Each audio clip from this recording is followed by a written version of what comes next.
Assalamualaikum warahmatullahi wabarakatuh. Halo teman-teman semuanya, bagaimana kabarnya? Semoga teman-teman pada sehat selalu dan untuk usahanya juga semakin lancar.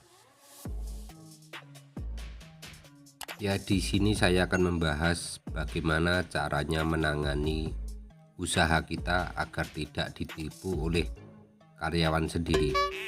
Tentunya ini yang sudah punya karyawan, yang di lapangan, yang sudah mempunyai karyawan. Mungkin kalian ada beberapa teman-teman yang sudah mengalami ditipu oleh karyawannya sendiri. Dan ini merupakan salah satu permasalahan yang saya alami dan beberapa rekan-rekan saya yang baru memulai usaha dan juga sudah memulai usaha. Saya coba menjawab sesuai dengan pengalaman saya. Maaf apabila tidak sesuai dengan ekspektasi. Yang pertama, matangkan usaha kita. Pastikan usaha kita sudah matang sebelum kita merekrut karyawan. Karena di saat satu usaha kita tersebut sudah matang, maka akan ada partner kerja yang terbentuk dari usaha kita. Ya, mungkin kalau kita sudah lama usaha berkembang, pastinya kita tidak bisa untuk berjalan sendiri. Jadi kita harus merekrut karyawan ataupun kita akan membantu orang-orang yang membutuhkan pekerjaan. Yang kedua, jangan mudah percaya. Mungkin ada karyawan yang teman kita sendiri ya, walaupun itu hanya teman kita, tapi kita tidak harus mudah percaya. Terkadang hal-hal ini menjadi penting di saat kita sudah terlalu sering tertipu oleh karyawan. Sering terjadi saat kita terlalu percaya dengan karyawan. Memberi sedikit ruang untuk karyawan tentu akan membuat karyawan menjadi percaya diri dan lebih menghargai kita. Tapi ingat, jangan sampai ruang yang kita berikan terlalu besar dan membuat karyawan jadi semena-mena kepada kita. Di saat usaha kita sudah matang, akan lebih mudah bagi kita untuk menentukan pada hal mana kita harus keras dan pada hal mana kita harus lunak.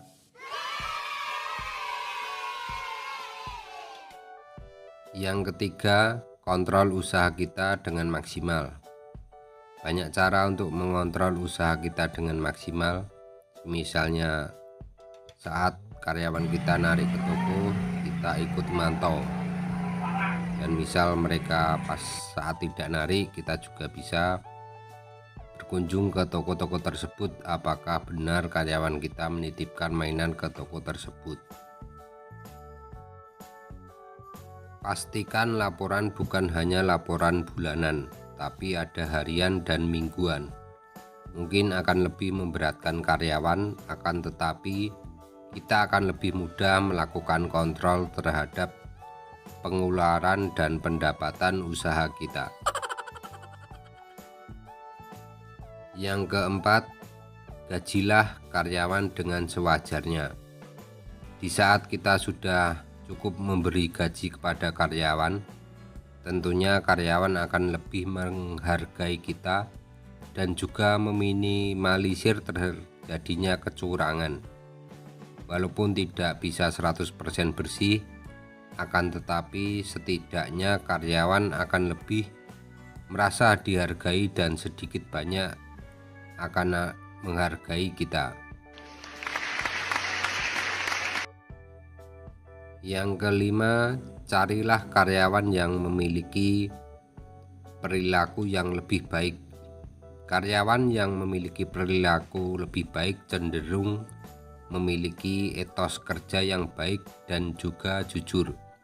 Akan tetapi, kita harus benar-benar mengenal karyawan kita dan dekat dengan karyawan kita. Jangan sampai kita asal-asalan dalam mencari karyawan. Memberi kepercayaan kepada karyawan lama yang berprestasi juga akan sangat membantu. Karena biasanya orang baik lebih banyak mengenal orang baik dan mempercayakan orang baik ini tidak bisa dijadikan patokan 100%, tapi bisa membantu. Dan nomor 6, hargai karyawan dan jangan membeda-bedakan karyawan. Memberi bonus dan apresiasi kepada karyawan tentu akan membuat karyawan semakin betah kerja di tempat kita dan juga merasa pekerjaannya sangat profesional. Biasanya karyawan yang lebih dihargai akan lebih menyayangi pekerjaannya. Akan tetapi, kita juga tidak boleh terlalu royal dengan karyawan. Kita juga harus tetap memberi batas-batasan yang wajar. Selain itu, jangan pula membeda-bedakan karyawan. Perlakukan karyawan dengan adil. Hal ini tentu akan sedikit membantu. Yang ketujuh, pastikan usaha yang kita jalankan masih dalam kapasitas kita. Menjalankan usaha yang masih dalam kapasitas kita dalam segi kemampuan, skill, modal, pengetahuan tentu membuat kita lebih mudah menjalankannya.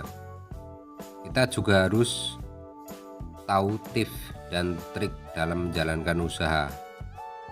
Kita juga jangan terlalu tamak, pastikan usaha kita masih dalam kemampuan kita sebelum kalian membuka usaha yang lain.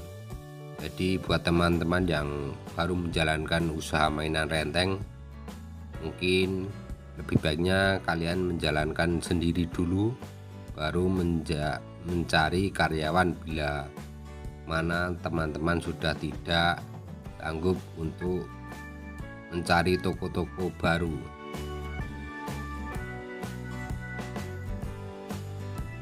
Jadi bila kita terjun sendiri dulu untuk pengalaman-pengalaman kita, nanti bisa kita apresiasikan ke karyawan-karyawan bila mana kita membutuhkan karyawan.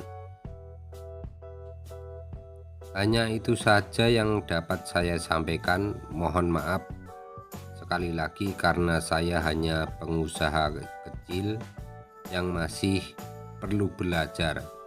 Jawaban dari orang-orang yang lebih berpengalaman tentu akan lebih membantu.